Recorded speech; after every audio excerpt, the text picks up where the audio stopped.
বাংলাদেশের নামি দামি ফ্যাক্টরিগুলোতে যেভাবে টমেটো ক্যাচাপ তৈরি হয় একদম সেম রেসিপিটাই শুধুমাত্র হৃদয় ফেরদৌস খান চ্যানেলের ভিউয়ার্সদের সাথে শেয়ার করতে যাচ্ছি এই ভিডিওতে।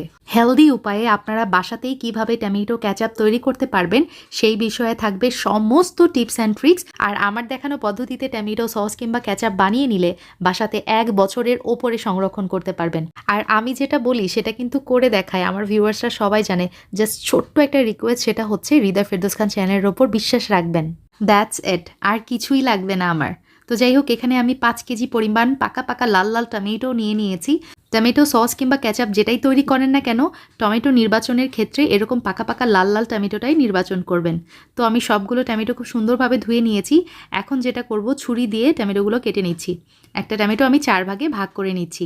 এই পর্যায়ে এভাবেও কিন্তু আপনারা স্টোর করতে পারেন ডিপ ফ্রিজে, আমিও করে রাখি। একটা ছড়ানো প্লেটে ডিপ ফ্রিজে 2 ঘন্টার মতো রেখে তারপরে একটা এয়ারটাইট বক্সে রেখে দিলেই হয়ে গেল। তো আমি সমস্ত টমেটো এখানে কেটে নিয়েছি। আমি বড় একটা পাতিল নিয়েছি, এর মধ্যে টমেটোগুলো সিদ্ধ করে নিব। এখন লাগছে আমার রসুন কলি। এখানে 6 থেকে 8টার মতো রসুনের কলি আমি নিয়ে নিয়েছি। আর আমি যেই ইনগ্রিডিয়েন্টসগুলো এখন ইউজ করব একটু মনোযোগ সহকারে দেখবেন, কারণ এই ইনগ্রিডিয়েন্টসগুলোর ওপরই নির্ভর করবে টমেটো ক্যাচাপের অরিজিনাল সেই ফ্লেভারটা, যেটা কিনা আমরা বাজার থেকে কেনা টমেটো ক্যাচাপে পেয়ে থাকি। আদা ব্যবহার করেছি 10 থেকে 12টা স্লাইস, আর পেঁয়াজ দিয়ে দিলাম 1/4 cup. And now this is the most important and magical ingredients আমি এটাকে বলি। আমি টমেটো ক্যাচাপে সবসময় এই বিটরুটটা ব্যবহার করি, আমি হাফ কাপ ইউজ করছি। তবে বড় বড় ফ্যাক্টরিগুলোতে কিন্তু কেমিক্যাল বা কালার ইউজ করে, তার পরিবর্তে আমি এখানে হেলদি ভেজিটেবলটা ইউজ করছি। এটা ব্যবহার করলে টেস্টের কোনো পার্থক্য আসবে না, কিন্তু টমেটো ক্যাচাপের যেই কালার একদম বাজারের কেনা টমেটো ক্যাচাপের মতো হবে। এখন কতগুলো গরম মশলা আমি ইউজ করব। বাজারের যেই টমেটো ক্যাচাপগুলো পাওয়া যায় সেটার ফ্লেভারটা কিন্তু একটু আলাদা হয়ে থাকে। সেই স্পেশাল ফ্লেভার অ্যান্ড টেস্টটা নিয়ে আসার জন্যই আমি এখানে সব গরম মশলাগুলো ইউজ করছি। তেজপাতা, দারচিনি, লং এবং গোলমরিচ। ব্যাস হয়ে গেছে। সামান্য একটু পানি অ্যাড করে দিচ্ছি, কারণ অনেক সময় দেখা যায় চুলাটা জ্বালানোর পরে টমেটোর কিন্তু সাথে সাথে পানিটা বের হয় না। এই কারণে অনেক সময় কিন্তু টমেটো নিচে লেগে যেতে পারে। সেই জন্য সামান্য একটু আমি পানি ব্যবহার করি টমেটোটা সিদ্ধ করার ক্ষেত্রে। 5 থেকে 10 মিনিটের মতো জাল করে নিয়েছি। তারপরে খেয়াল করবেন খুব সুন্দরভাবে কিন্তু টমেটো থেকে পানি ছেড়ে দিয়েছে। এখন নাড়াচাড়া করে আবারও ঢাকনা দিয়ে আমি জাল করে নিব। যখন দেখবেন সব কিছু খুব ভালোভাবে সিদ্ধ হয়ে গেছে, তখন বুঝবেন অল ডান। চুলাটা অফ করে দিয়েছি। আমার টমেটো, বিটরুট, তারপরে যেগুলো মশলাগুলো দিয়েছিলাম, তারপরে পেঁয়াজ, রসুন, তারপরে আদা, সব কিছু কিন্তু খুব সুন্দরভাবে সিদ্ধ হয়ে গেছে। এখন আমি যেটা করেছি, এর মধ্যে যে স্পাইসগুলো আমি ব্যবহার করেছিলাম সেগুলো তুলে ফেললাম, কারণ এই মশলাগুলো থেকে যে ফ্লেভারটা বের হওয়ার সেটা কিন্তু বের হয়ে গেছে, তো এটার আর দরকার নেই। এখন একটা হ্যান্ড ব্লেন্ডার ইউজ করছি এই টমেটোটা পিউরে বানিয়ে নিব। তবে আপনারা চাইলে ওই যে ব্লেন্ডার কিংবা জুসার গ্রাইন্ডার এগুলোও কিন্তু ইউজ করতে পারেন। ও আরেকটা কথা, বাজারে যেই ক্যানের মধ্যে বড় বড় ক্যানের মধ্যে টমেটো পিউরে কিনতে পাওয়া যায় এক্সট্রা করে, দিস ইজ ইট, ঠিক আছে? এটাই কিন্তু অরিজিনাল টমেটো পিউরে। তো সবগুলো টমেটো আমি খুব সুন্দরভাবে ব্লেন্ড করে নিয়েছি।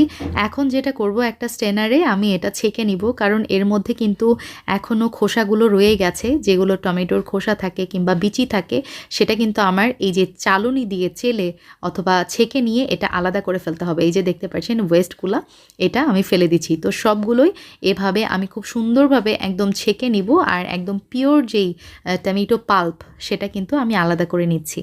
তো সবগুলো টমেটো পিউরে আমি ছেঁকে নিয়েছি, আর এটা একদম টমেটো পাল্প, যেটা পিওর টমেটো পাল্প, সেটা পেয়ে গেলাম। সবগুলো পাল্প আমি বড় একটা পাতিলে ট্রান্সফার করে নিলাম। 1 টেবিল চামচ লবণ দিয়ে দিলাম। 2 টেবিল চামচ আমি এখানে ব্যবহার করেছি লাল মরিচের গুঁড়া। তার সাথে দিয়ে দিলাম হচ্ছে চিনি। এখানে আমি ব্যবহার করেছি 1.5 কাপ, মানে 1 কাপ ভরে ভরে দিয়েছি, তারপরে আবার আমি হাফ কাপ ব্যবহার করেছি। 1.5 কাপ চিনি আছে এখানে। আর সিরকা বা হোয়াইট ভিনেগার এখানে আমি ব্যবহার করছি 1 কাপ পরিমাণ। আর এই সিরকাটা ব্যবহার করলে আপনার সস বহুদিন পর্যন্ত ভালো থাকবে। তো সব কিছু উপকরণ দিয়ে আমি জাল করে নিয়েছি 15 মিনিটের মতো। তো 15 মিনিট পরে দেখতেই পাচ্ছেন আমার সসের এই অবস্থা। দেখেই বোঝা যাচ্ছে যথেষ্ট পানি আছে এখনও। তবুও আপনাদেরকে এই পর্যায়ে একটা টেস্ট করে আমি দেখাচ্ছি। সামান্য সস একটা ফ্রিজে নিয়ে নিয়েছি। দেখতেই পাচ্ছেন, এই যে দেখেন, এরকম কাট করলেই দেখতে পারবেন সসের মধ্যে থেকে পানি বের হয়ে আসছে। তার মানে এই সসটা কিন্তু এখনও রেডি না। সস কিন্তু আমি আরও 10 মিনিটের মতো জাল করে নিয়েছি। তারপর দেখতে পাচ্ছেন সসের ঘনত্বটা এরকম থকথকে একটা ভাব চলে আসছে। এই পর্যায়ে আমি আরও অ্যাড করব 1 কাপ পরিমাণ ভিনেগার। আর লাস্টের এই হোয়াইট ভিনেগারটা অ্যাড করার ফলে আল্লাহর রহমতে আমার সসটা 6 মাস পর্যন্ত ভালো ছিল।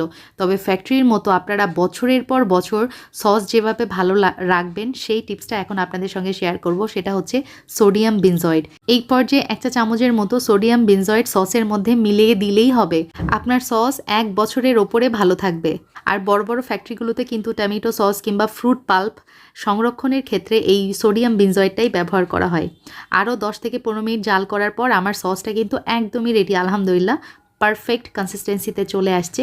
আর এই যে দেখতে পাচ্ছেন আমি প্রিজ টেস্ট করছি, প্রিজ থেকে এই সসে কিন্তু একটুও মানে পানি ছাড়ছে না।